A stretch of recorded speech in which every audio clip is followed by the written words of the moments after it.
Welcome back to the channel. Today, we're diving into congenital heart defect, or CHD. You might be thinking, CHD, what's that?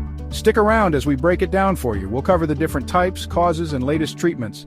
And most importantly, stay till the end to find out the best way to prevent it. This is information you don't want to miss. Let's jump into our first fact. Congenital heart defect is the most common birth defect. Every year, nearly 1 in 100 babies are born with CHD. Now, you might be wondering what causes a heart defect to develop in the womb. The heart is the first organ to fully form in a developing fetus, beginning to beat just 4 weeks after conception. Sometimes things can go wrong during this crucial developmental stage. These errors can lead to structural problems in the heart's walls, valves, or blood vessels. Imagine the intricate network of chambers, valves, and arteries that make up the human heart. Now picture some of those delicate structures not forming correctly. These defects can disrupt the heart's ability to pump blood effectively, leading to a range of health problems. We'll delve deeper into the different types of CHD and their effects in the upcoming chapters. Fact number 2. There are over 40 different types of congenital heart defects. Some of these defects are relatively minor and might not even require treatment. However, other types of CHD can be quite serious, requiring multiple surgeries and lifelong management. The severity of CHD can vary greatly. Some common types include ventricular septal defects, atrial septal defects, and pulmonary stenosis. For instance, a ventricular septal defect, or VSD, is a hole in the wall that separates the heart's 2 lower chambers. This hole can allow blood to flow between the chambers when it shouldn't, putting extra strain on the heart. Another example is pulmonary stenosis, where the pulmonary valve is narrowed, obstructing blood flow and making the heart work harder. Understanding the wide range of CHD types highlights the complexity of this condition and the need for specialized care. Now let's move on to some good news. Advances in medical technology have significantly improved survival rates for children with CHD. Just a few decades ago, the outlook for many children born with complex heart defects was bleak. But thanks to groundbreaking advancements in medical technology and surgical techniques, we've witnessed a revolution in CHD treatment.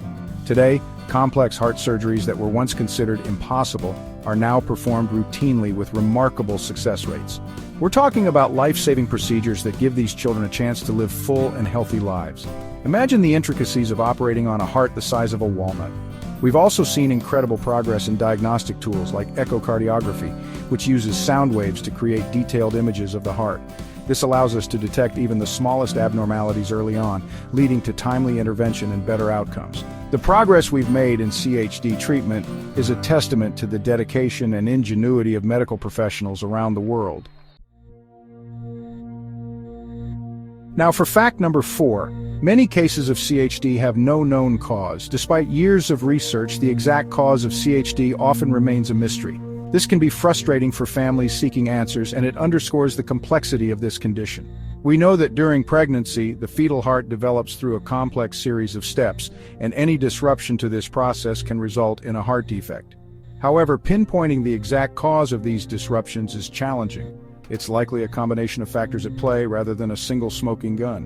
While the exact cause remains elusive in many cases, research has identified certain risk factors that can increase the likelihood of CHD. Some of these risk factors are genetic, meaning they're passed down from parents to their children. Other risk factors are environmental, relating to a mother's exposure to certain substances or conditions during pregnancy. It's important to note that while these factors can increase the risk, they don't guarantee that a child will be born with CHD. And finally, fact number 5. Early detection and treatment are crucial for improving outcomes in children with CHD. The earlier we can identify a heart defect, the sooner we can intervene and provide the necessary care. So, how do we detect CHD early on? Prenatal ultrasound plays a vital role. During routine prenatal checkups, doctors use ultrasound to visualize the developing fetus, including the heart. This allows them to detect any structural abnormalities in the heart before birth. Early detection through prenatal ultrasound has been a game-changer in CHD management. It allows medical teams to prepare for the arrival of a baby with CHD, ensuring that specialized care is available immediately after birth. In some cases, depending on the severity of the defect, babies might need surgery or other interventions shortly after birth. Early detection makes it possible to plan these interventions in advance, significantly improving outcomes. Even after birth, regular checkups with a pediatric cardiologist are essential. And there you have it, folks. These are some of the most shocking facts about congenital heart defect. We've covered a lot of ground today, from the prevalence of CHD to the incredible advancements in treatment. The best way to prevent CHD is through regular prenatal care and genetic counseling if you have a family history of heart defects. Knowledge is power, and by staying informed and proactive, we can make a difference in the lives of these little heart warriors. Just know prevention is power. Don't forget to like, subscribe, and hit the notification bell for more informative videos. See you next time.